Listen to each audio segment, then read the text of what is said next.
దేశ రాజకీయాల్లో చక్రం తిప్పబోయేది ఎవరు? కటాఫ్ సీట్లు సాధించేదెవరు? ప్రధాని పీఠంపై కూర్చునేదెవరు? మమతా బెనర్జీ, మాయావతి ఆశలు ఫలిస్తాయా? మ్యాజిక్ ఫిగరే అవసరం లేదు. కనీసం 150+ వస్తే లెక్కలు మారబోతున్నాయా? కేంద్రంలో ఏం జరగబోతోంది? దేశవ్యాప్తంగా ఇప్పుడిదే చర్చ జరుగుతోంది. ఈ నెల 23న వచ్చే ఫలితాల్లో ఏ పార్టీ లేదా ఏ కూటమైతే 150 పైచిలకు స్థానాలు సాధించగలుగుతుందో దాందే అధికారం, ఆ పార్టీ నుంచే ప్రధాని అభ్యర్థి అనే వాదన ప్రస్తుతం దేశ రాజకీయాల్లో జోరుగా సాగుతోంది. 2014లో హిందీ బెల్ట్, గుజరాత్లు కలిపి సుమారు 90% సీట్లను బీజేపీకి అందించాయి. ఈసారి ఉత్తరప్రదేశ్, బీహార్లలో గట్టి కూటములు ఏర్పాటయ్యాయి.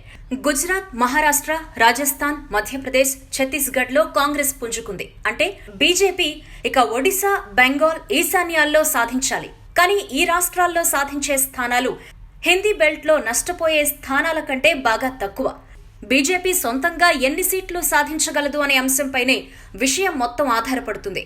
ఒకవేళ 220 సీట్లు గనక బీజేపీ సొంతంగా సాధిస్తే ఆ పార్టీకి ఇక తిరుగుండదు. మళ్లీ కమలనాథులదే అధికారం. కానీ అదే 200 సీట్లకు తక్కువగా 180కి అటూ ఇటూగా గనక సాధిస్తే బీజేపీ తన మాట నెగ్గించుకునే పరిస్థితి ఉండదు. సొంతంగా 150 దాటేస్తామని కాంగ్రెస్ ధీమా వ్యక్తం చేస్తోంది. అదే జరిగితే కేంద్రంలో పరిస్థితులు మారుతాయి. ఒకవేళ కాంగ్రెస్ 120 దగ్గర ఆగిపోతే ఇక దాని పాత్ర కేవలం మద్దతివ్వడం తప్ప అధికారం పంచుకోవడం లేదా సారథ్యం వహించడం ఉండదు. 150 దాటి యూపీఏ 3 గనక ఏర్పాటైతే కాంగ్రెస్ సర్కార్లో ఆర్జేడీ, ఎన్సీపీ, డీఎంకే, జేడీఎస్, జేఎంఎం లాంటి భాగస్వామ్య పక్షాలు చేరతాయి. టీఆర్ఎస్, వైసీపీలు కూడా మనసు మార్చుకునే అవకాశం ఉంది. ఒక్క తృణమూల్ ఏం చేస్తుంది అన్నది ఆసక్తికరం. రాజకీయ వర్గాల అంచనా ప్రకారం తనకు శత్రువుగా ఎదుగుతున్న బీజేపీకి సహకరించే కంటే కాంగ్రెస్కే మద్దతివ్వడానికి మమత సుముఖత చూపే అవకాశం ఉంది. ఇక మూడో ప్రత్యామ్నాయం కాంగ్రెసేతర, బీజేపీయేతర ప్రభుత్వం. 1996 నాటి పరిస్థితులు తలెత్తితే ఇది సాకారం అవుతుంది.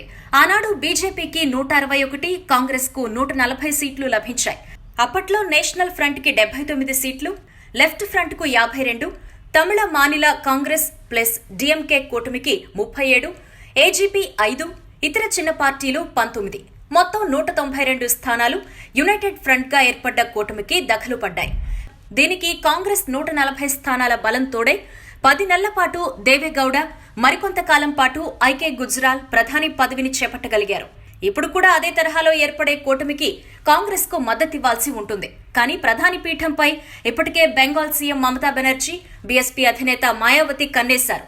మరోవైపు చంద్రబాబు పేరు మారుమోగుతోంది. ఈ పార్టీలో సొంతంగా సాధించే స్థానాలను బట్టి, వాటికి లభించే మిత్రపక్షాల మద్దతును బట్టి వీరి భవితవ్యం ఆధారపడుతుంది. శరద్ పవార్ లాంటి మరాఠా యోధుడి పేరు వినపడుతున్నప్పటికీ మాయా, మమత తీరే వేరు.